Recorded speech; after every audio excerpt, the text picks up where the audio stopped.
Have you been holding that wire to the coast open? Yes, sir. San Francisco's ready. Go ahead. Hello, Frisco. Hammond talking. Yes, Mr. Hammond. This is Walt. Were you able to pick up Professor Howland's test? Yes, sir. The reception was marvelous. The images were much clearer than we've ever been able to televise. It came through on the micro shortwave and was using about 289. All right, thanks. Goodbye. This should convince you we've got to fight to maintain our position with any weapons we can utilize. We're caught out on a limb, but we're going to fight for what we've got, and more. What are the chances of our engineers hitting up on the same idea? Remember, he hasn't even protected himself with patents. We knew that when we offered him $5 million for the rights to his discovery. This latest invention of Howland's is what we've all been afraid of. We're coming out on top, but we may have to prescribe a drastic cure for... Did you send for me? Yeah. Come right in, Grayson. Gentlemen, good afternoon. How do you do? Cigar? Thanks.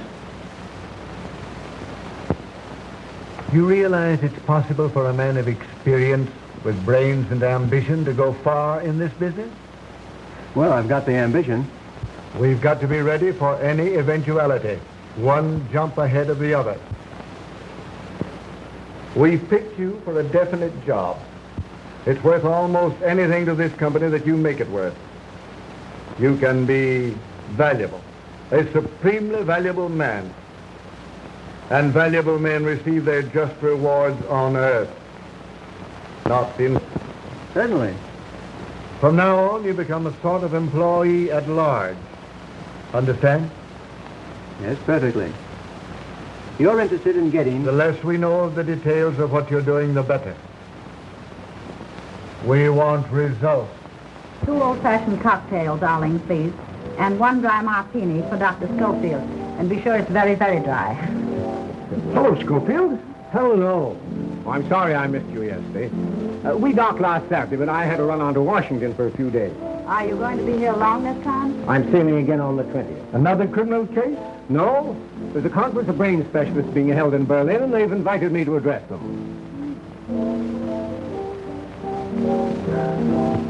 It's weird, the way you can diagnose a living brain. All the credit should go to men like Jim, who devote their time and money to develop the devices we use. We may invent things, but when you fellows get hold of them, you use them for an entirely different purpose. It's no sense you're trying to hide your light under a barrel. All Europe's wondering what this latest development of yours is going to do to television. That reminds me, dear, here's a wire I just received. They picked up the test in Vancouver perfectly. Oh, that's wonderful. Wonderful. Congratulations. This sounds like a meeting of the Mutual Admiration Society. It can't be that you 2 giants of the scientific world are embarrassed at the sight of a little girl like me. Do be sensible, June. You think I'm sensible even if Mother doesn't, don't you, Doctor? I think you're Now, be careful. Your professional reputation's at stake. very charming. Thank you.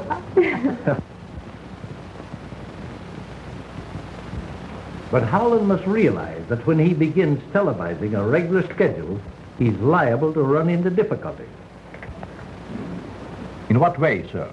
He may not be so fortunate in securing men like yourself when he increases his operating staff. I don't think there will be any difficulty. You'll admit there is always the possibility of an employee becoming disgruntled over some fancied injustice. Dissatisfaction always leads to temptation. There's always purchasers for valuable secrets. I see what you mean. However, I doubt you'll be able to convince Professor Howland. Think it over. Goodbye. Goodbye, Mr. Barry.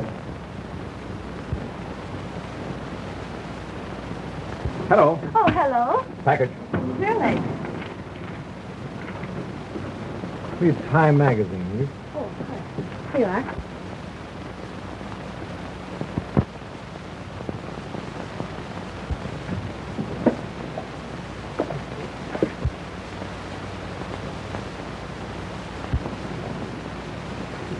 Yes, sir. Please.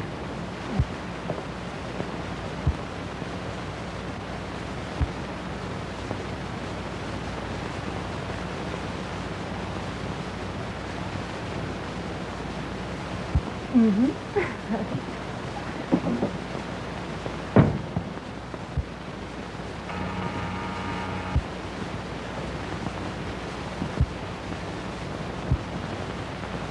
Mr. Perry is back and wishes to see you. Have him come right in. Yes, Mr. Jordan.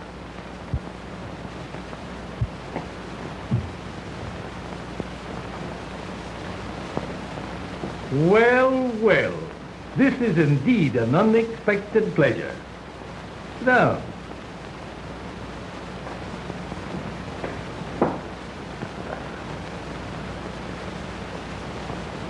Been doing a little thinking? Yes.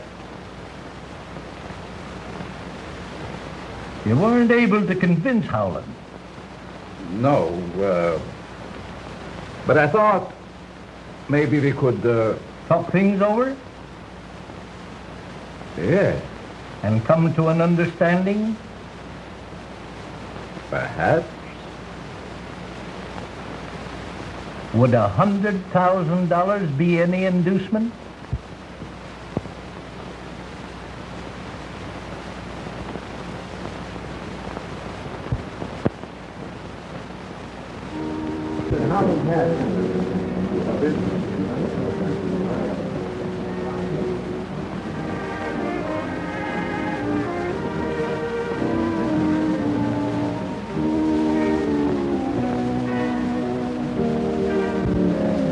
The last word in patriotic of television, which I'm going to show you tonight, is so big that I'm really frightened every time I think of it. Why? Too many people realize its tremendous importance. You've had office for it, I suppose. Naturally, every company of any size in this country and abroad has been trying to secure the right to use it as I do, and further, to purchase it outright. Oh, I can recommend this brandy. I think I will. What? Over an island far over the sea, there is a collie whose way... I'm sorry, I couldn't get away. Oh, I beg your pardon. Disappointed? Not exactly, but you see, I promised to meet Dick here right after dinner. And instead, you ran straight into my arms. I did not. Certainly you did. I certainly did not. If I hadn't been here to catch you, what would have happened? I'll show you.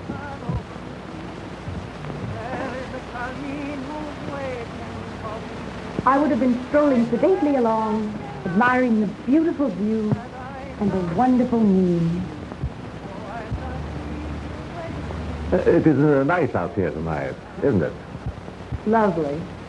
Over an island far over the sea, there is a collie whose way... Here I am, Dick, over here. Oh. By the lake of Cine, that I love... I came out for a breath of air, and June Now, almost... don't go telling tales out of school. Well, she did seem a little jumpy when she saw me. Are you nervous, dear? Not exactly. But I have kind of a funny feeling here. My heart doesn't want to stay where it belongs. It keeps going flippity-flop. I guess the excitement was too much for you. Well, we still have time for a short walk. Harry, will you join us? I'd like to, but there are still a few things I have to do before we go on the air. Some other time, perhaps.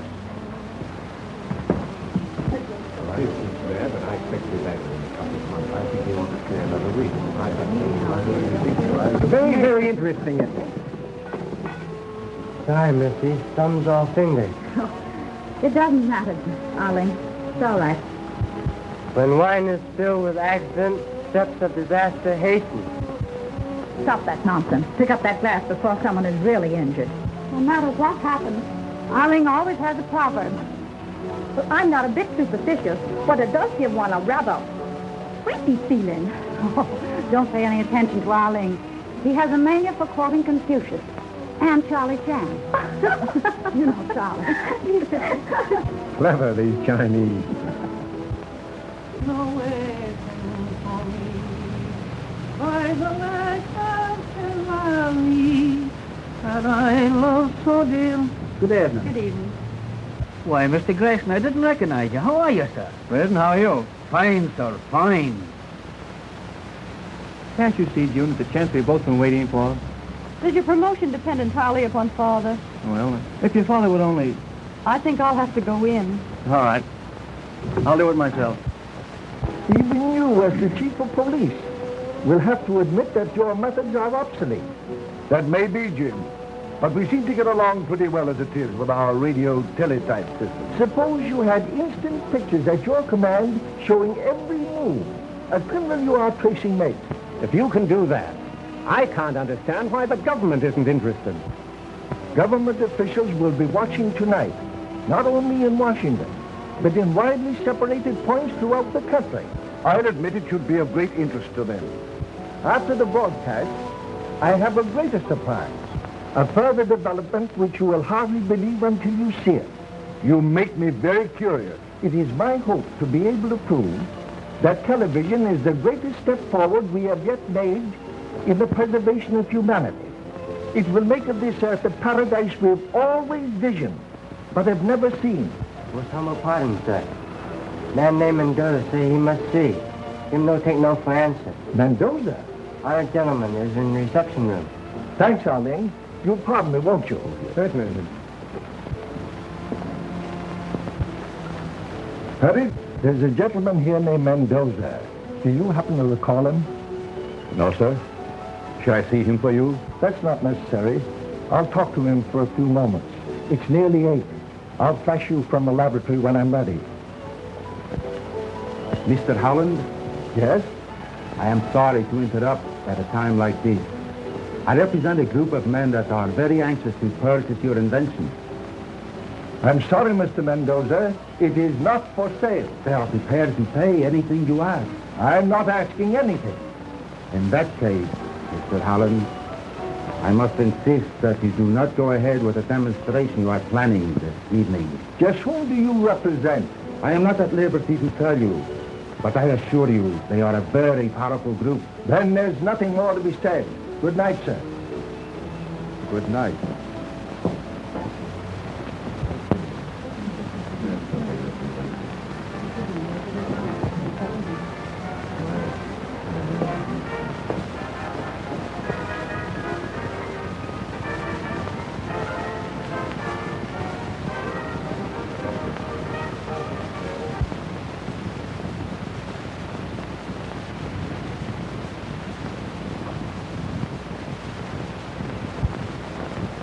This is James Howland, owner of experimental station ZY3, located at White Plains, New York, televising on a sight channel of 3/4 meters.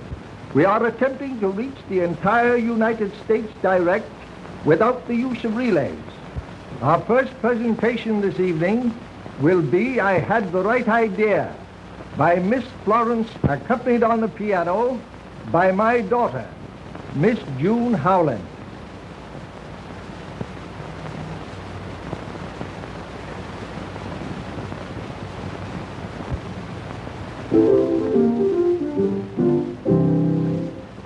I had the right idea when I picked this night. The moonlight is perfect, the stars in the sky simply sparkle and dance, just like the love in your eyes.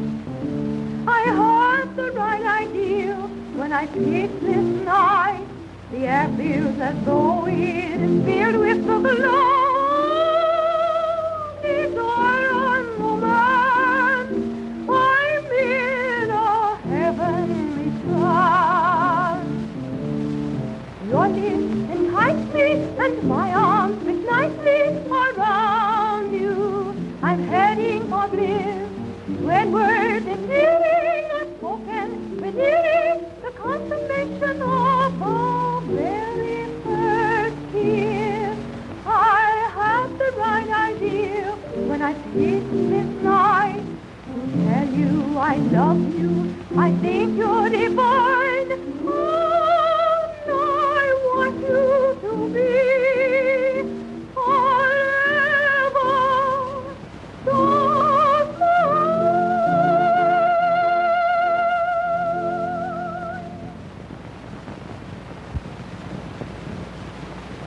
The few of us who are fortunate enough to have television sets have used them merely as a novelty. When we had nothing else to do, we tuned in on whatever program we were able to pick up. Due to the almost insurmountable obstacles encountered in the frequencies required and high-fidelity pictures, our transmissions were limited. But these obstacles, I am happy to say, have been overcome. This in itself was a scientific triumph, but still I was not satisfied. I felt that television should be something more than just another form of amusement. Therefore, I continued my experiments. I'm now going to show you the latest developments which deal with the transmission of television in the quasi-optical region. It is now 1:15 in Paris.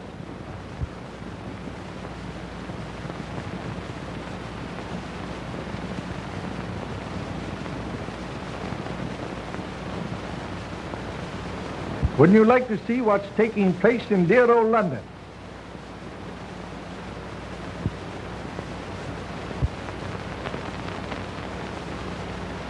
London still has its fog. The fog in London is a little too much for us. Let us try the other side of the world. There's a spot that's very fascinating.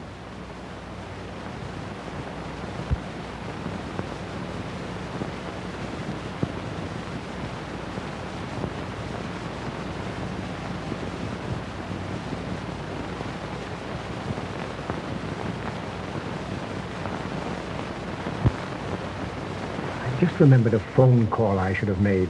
Do you mind? Certainly not.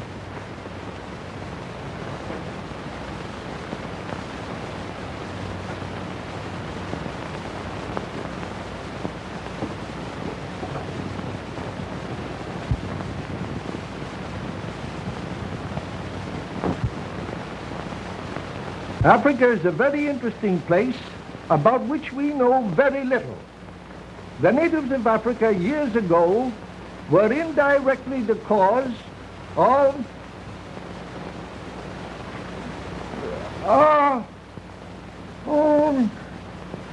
civil war.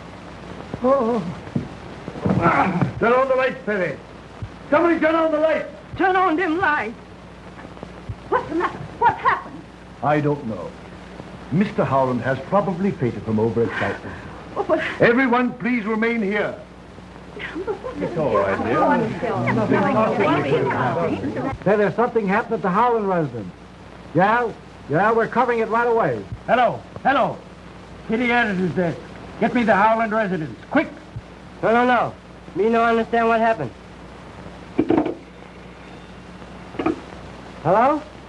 What? No, me no can say.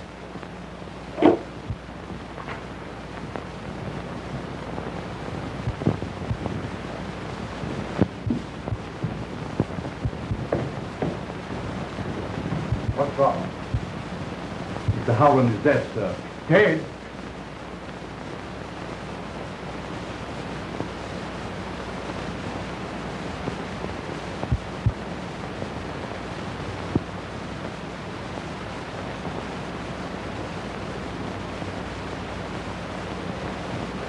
When did you leave the drawing room? During the televising of China. It seemed to be out of focus. I thought something was wrong in the laboratory. Something was. Is that thing still turned on? No, Who shut it off? I don't know. Did the watchman let you up here? I didn't see him. You sure? Of course. You couldn't be mistaken, could you? I said I didn't see him.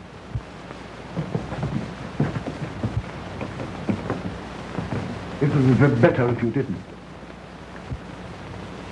Oh, Mother.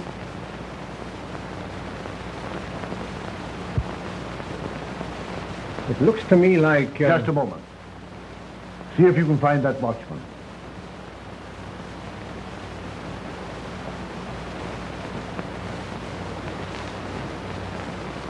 Now, Doctor.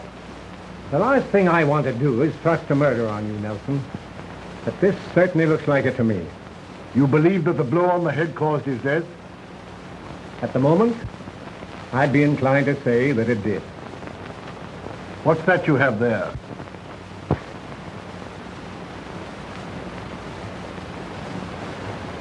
Some papers that were on the floor.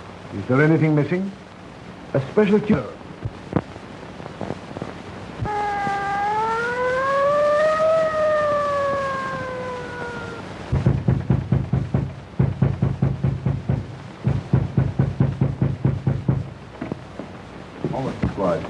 Hello, Chief. Hello, boys. Now, I want a man stationed at each door, and I don't want anybody to leave this house. Fraser, you get a couple of boys and go up to the laboratory. Tell the coroner to phone his report to me here. Yes, sir. Refusing to let any of us go. But how could we be implicated? Well, there's no use worrying about that. It's merely a matter of routine. I hope you're right. Is it proper to infer you come on business connected with homicide? Never mind about that. Tell me what you know about Mendoza. So sorry, but humble servant know nothing about honored gentlemen. You sure of that? Regret. Humbly suggest you squander valuable time. Say, tell me, just how long have you been interested in television? Since student days in China, have honored to be one of 12 students sent all over the world to learn from masters. Did Howland know that? Such matters are not yet presented. Wonderful. Too bad it was out of focus in spots, isn't it? You must be mistaken. The detail was perfect. You're certain? As a matter of fact, I've never seen anything quite so clear. It was a revelation to me. Did you, by any chance, notice anything just after Howland fell? You mean the shadow that flashed on the screen? Yes. Could you tell what it was? It looked to me like the reflection of a person going toward him. Did you see Miss Spencer leave the laboratory? I sure did, with her sweetie. Shortly after that, I started to light me pipe, when somebody snaked up and grabbed me from behind. Oh, I'd like to get me hands on him. Think you could recognize him? Appreciate for Howland's invention.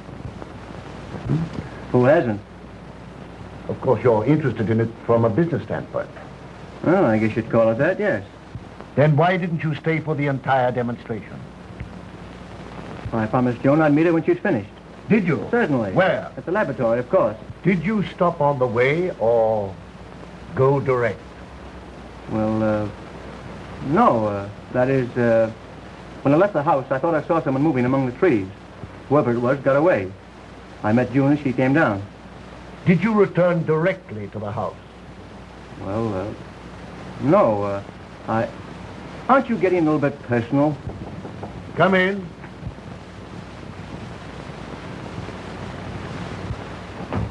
Did you all want to see me, Mr. Chief? Yes. All right, Grayson, I'll want to talk to you a little later. There's nothing to be nervous about, Isabella. That's what you think, sir. But you ain't been listening to Chinese death and disassemble since Mr. Howland died. All this excitement ain't too much for my heart. That's what I want to talk to you about. My heart? No. I didn't have nothing to do with it, honest, I didn't. I'm sure you didn't. But did you see anybody come through the kitchen earlier tonight? I didn't see a soul. Were you there all the time? No, sir, I wasn't. Where were you? I was peeping in at the pictures. Well, if anybody went through the kitchen, you'd have seen them, wouldn't you? No, sir, I wouldn't. Why not? I wasn't there all the time. If you weren't in the kitchen and you weren't in the drawing room, for goodness sake, where were you? I was... Where were you? Oh, Mr. Chief, please.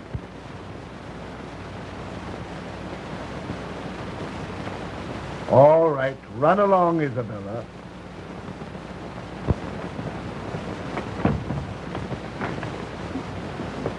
Is my face red?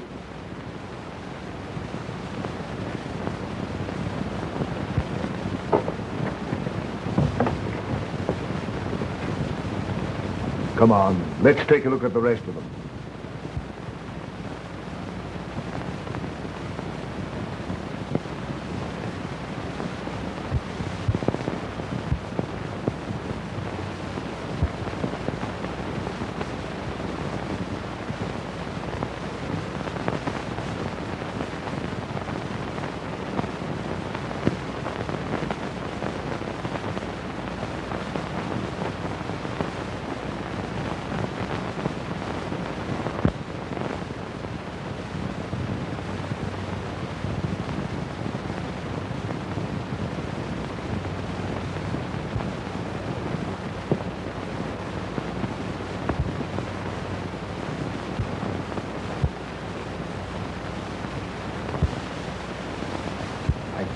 center of attraction.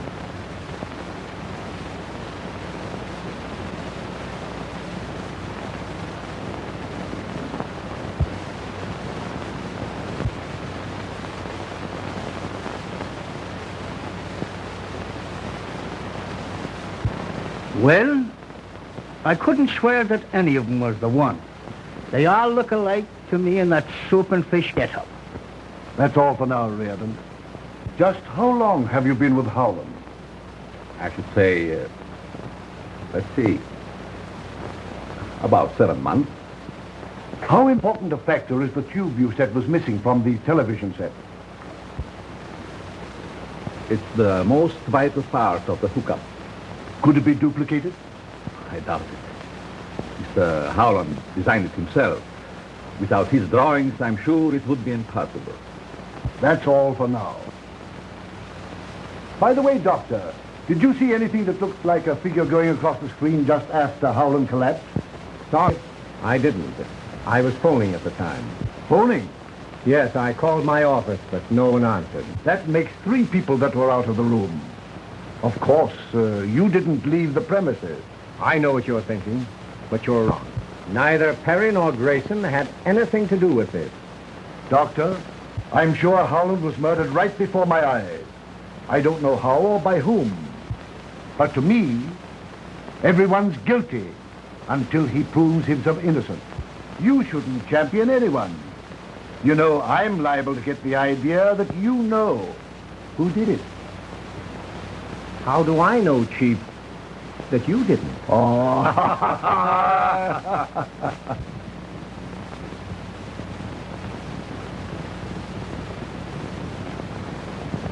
Oh, Lordy.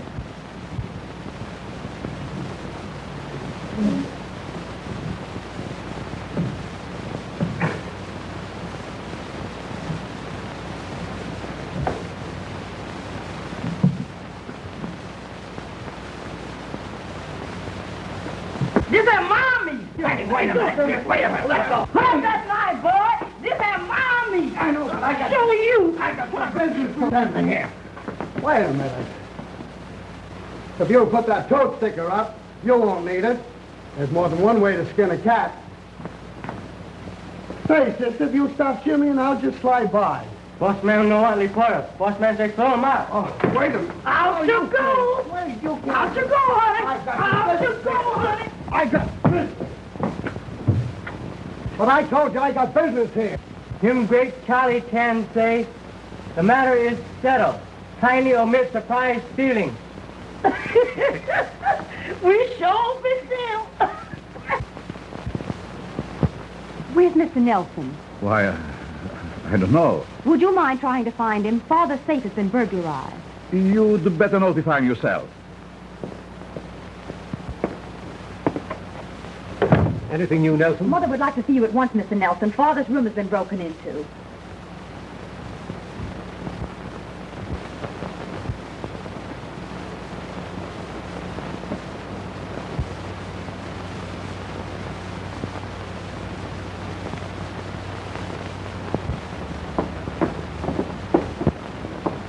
Everything's just as I found it. I haven't touched a thing. Would you know if anything has been taken? I'm sure I can help you, Mr. Nelson. I'm familiar with most of Father's things. They only wanted to rob my husband. Why did they have to kill him? It is very evident that someone in this room removed those prints from Mr. Howland's safe. Everyone is more or less under suspicion, and I'm asking that you all submit to a thorough personal search. A matron will be here in a few minutes, and I am sure the ladies will have no objection. I never knew a policeman were as nice as Mr. Nelson. I suppose the only time you've ever met one was when he yelled, "Pull over there, lady. Where do you think you're going, to a fire?" Nobody is to leave this house until those papers are found. I'd advise you, gentlemen, to submit it. Because if you don't, I'll hold every one of you for the next 72 hours. And I assure you they won't be the most pleasant hours you've ever spent. Well? I have no objection.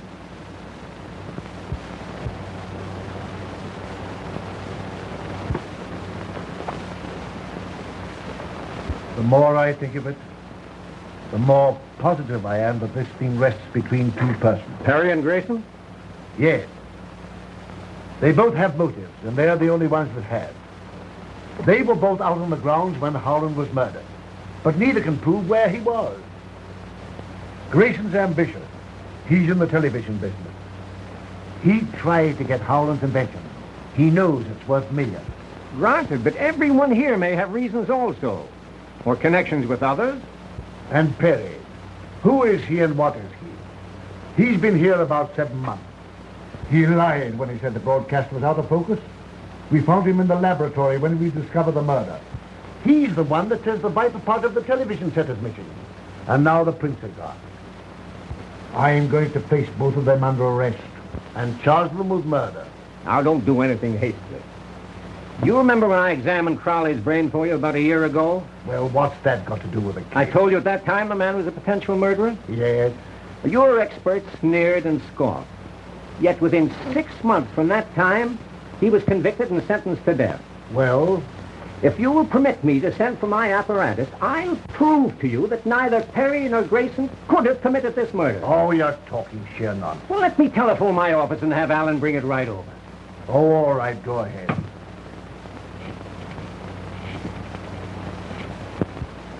You'll notice the nerve centers are invested by 3 membranes, which lie between them and the bones that form the walls of the cranial cavity and spinal cord. Yes? If part of the skull were resting on the medulla oblongata, it would materially diminish the faculties of perception. Does that indicate a criminal tendency? Undoubtedly. Alan, it won't be necessary for you to go back to the office tonight. Thanks, Doctor. I forgot to mention it before. There was a call for you over your private wire about 8:30. Oh, that's all right. It couldn't have been anything of importance. Thanks, Perry.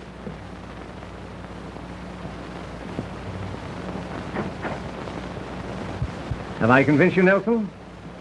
Well, I don't know. Perhaps you have. Then you agree with me that neither of these men are guilty. In a way, yet yes, I'll agree with you. The only difference in their brain development is the size, and scientifically, that has no significance.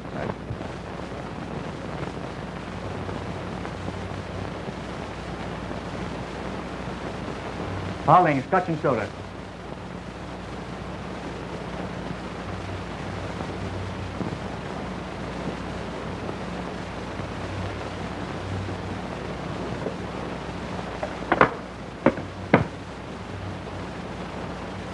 Glad I happened across you. The inspector wants to see you. He's upstairs. Oh, thanks. Well, I wonder what he wants this time. He wouldn't say.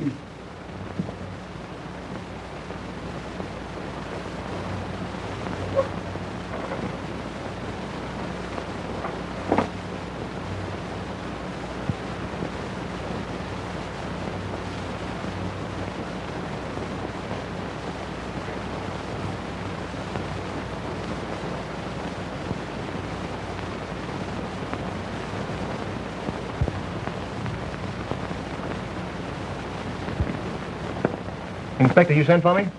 Huh? No. Well, he... Funny. We're getting a little close in here. Yes, it is rather warm. Where are you going? Out for a little air. Sorry. My name is Perry, and... Chief's orders, nobody leave this house. Names don't mean anything.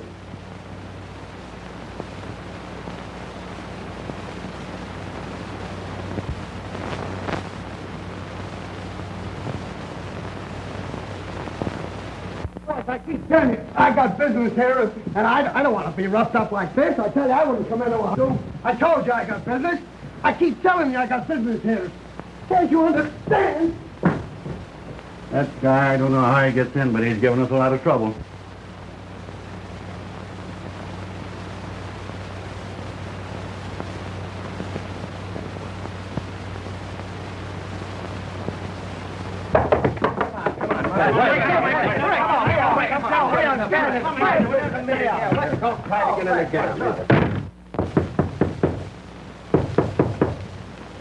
You mugs don't quit rapping on here. I'm going to chase you all out of here. What do you want?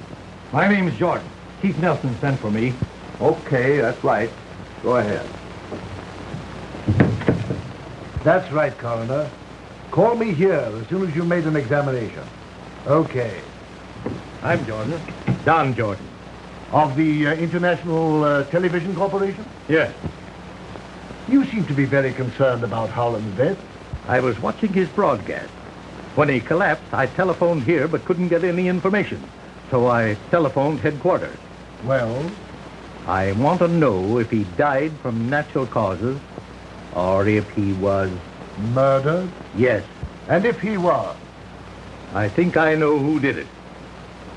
Suppose you tell me he was murdered. Howland had an invention which we were all more or less interested in, and... Never mind the preliminaries. Get to the point. Well, it's rather difficult, but I'll try. A certain party came to me. Who was it? A man by the name of... Who? Perry. Go ahead. What else? During our conversation, I made him an offer of a substantial sum if he would use his, that is, his influence with Howland in our behalf. What do you mean by a substantial sum? $100,000. As a bribe? Absolutely not. The money was offered as a gesture of goodwill. If we had someone on the inside, we stood a better chance than the others. We'll see what Perry has to say about this.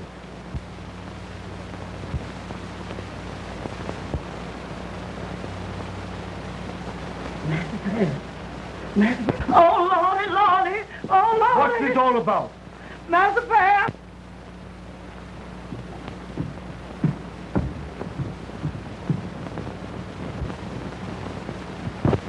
He's the man came to my office. You sure? Positive. I wonder who could have done it. It's a mystery to me. That him Arling's knife. It was stuck away in the corner of the bedroom. This is yours, isn't it? Yes. The knife belonged to me. Then why did you kill Perry? Mr. Perry is a very good friend. Chinese do not repay friendship with death. You're lying. You know you killed him. Charlie Chan say, sometimes look frightful liar. Take him to his room and see that he doesn't leave there. Master say, he who takes what gods may send has learned life's most important lesson.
We got this thing are going on. We're going out to stay. Well, I got business. Yeah? Say, listen to the way I come in. I got business in here. Boys, have a heart. I got business here. I got important business here.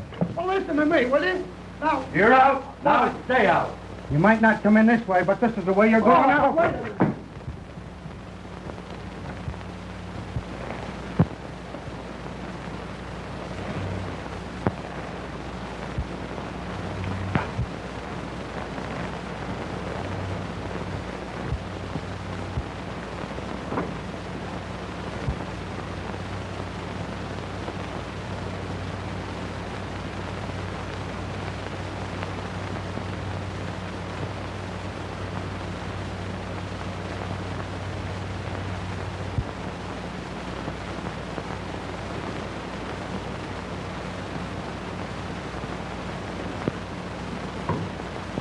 No, thank you.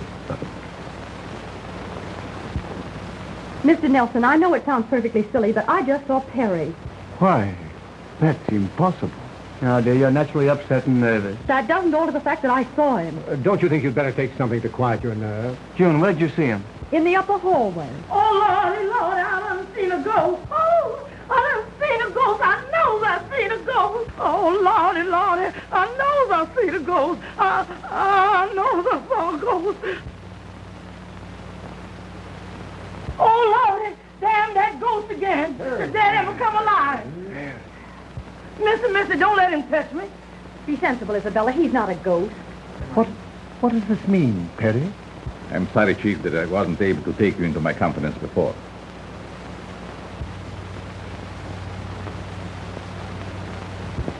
If you're here and alive, who was it that was killed? My brother. A twin. I hadn't seen for years until...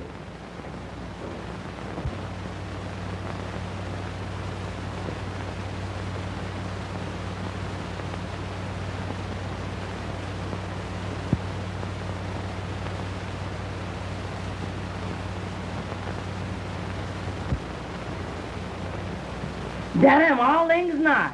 It's tucked away in the corner of the bedroom. This is yours, isn't it? Yes, knife belonged to me. Then why did you kill Perry? Mr. Perry is very good friend.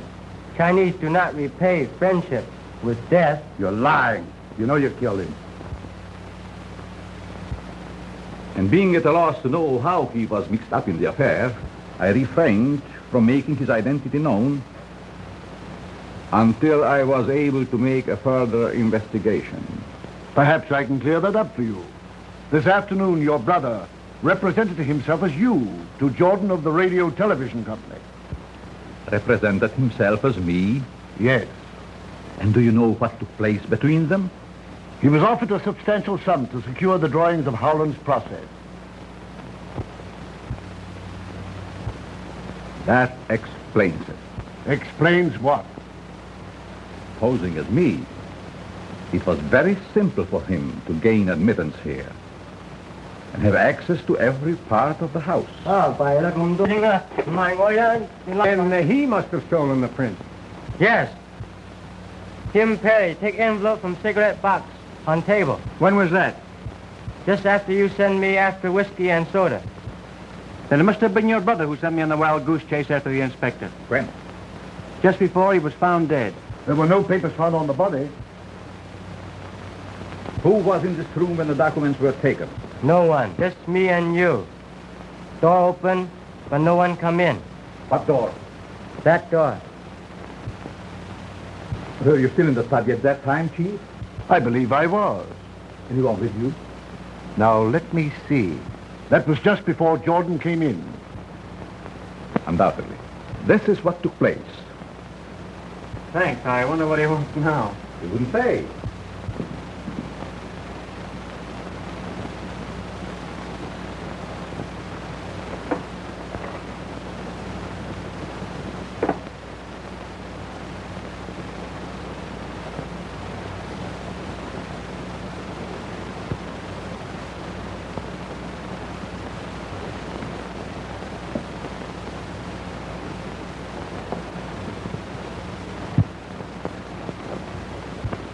Isn't that correct, Doctor?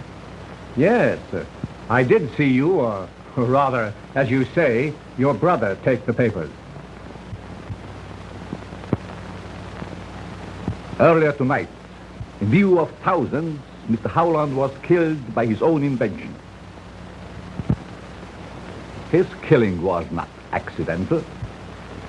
It was a deliberately conceived, cold-blooded execution cleverly maneuvered so as to give the murderer a perfect alibi.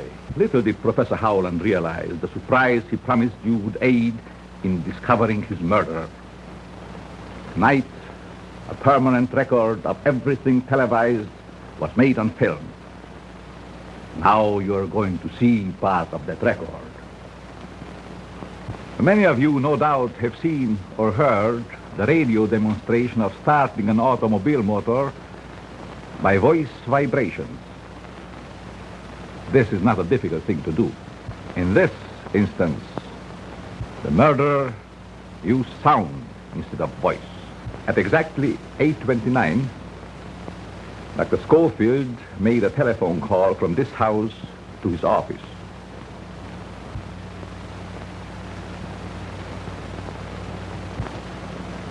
I will now show you what happened.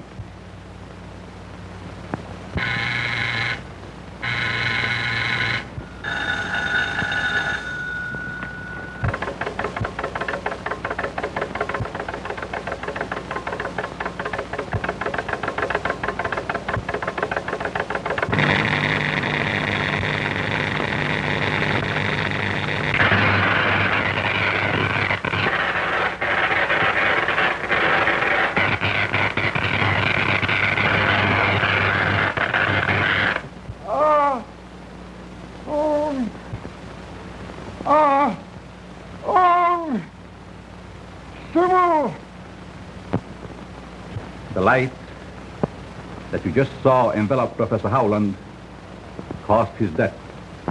How could such a thing be possible? Dr. Schofield's equipment, which you have just seen, radiated waves direct to Professor Howland's laboratory.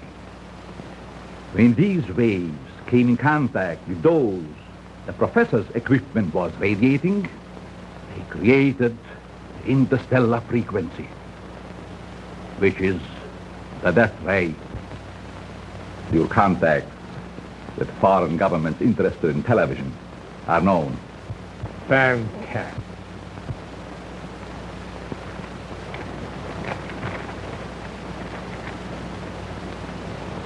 Do you recognize this?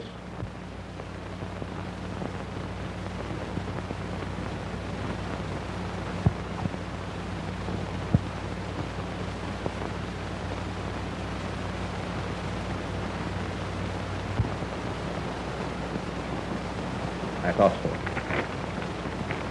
May I have that envelope, Doctor? I'm sorry I can't accommodate you.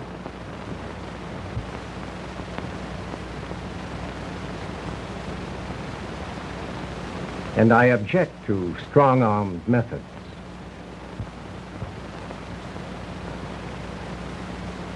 Perhaps you would like to have a look at this.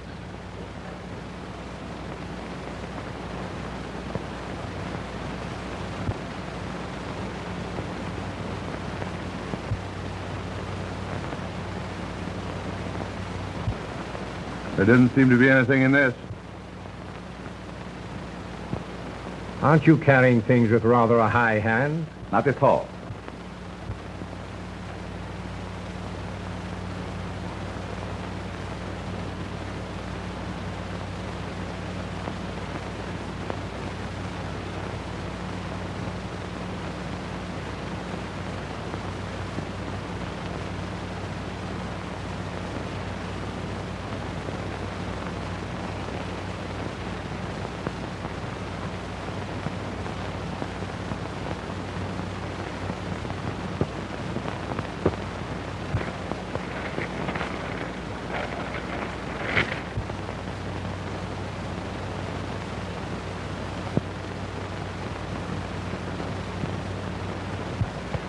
You nearly succeeded in accomplishing the impossible, a perfect murder. But in your eagerness to prove that neither Grayson nor I could have killed Mr. Howland, you telephoned your office forgetting that just previously you had said there was no one there. Perhaps it was another number that I called and didn't care to mention it. Trying to be evasive, Doctor, won't help. Because your assistant let slip that your private phone rang about the same time when Howland was killed. That led me to investigate. When you saw the very thing in another's possession for which you had committed murder, you took a dagger from Arlene's room and followed my brother. You killed him, believing the suspicion the knife would cast on the houseboy would let you get away without any difficulty.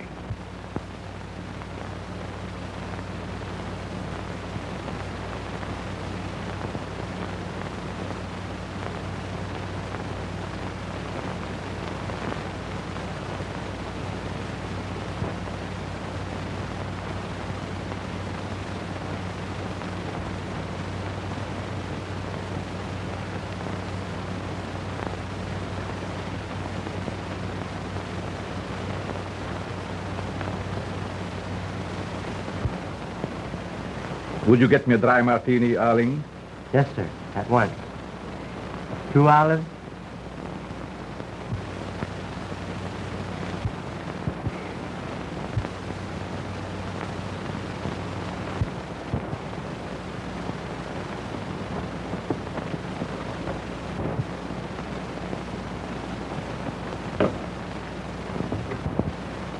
As Arling would say, even though the eyes may see, the mind will not believe.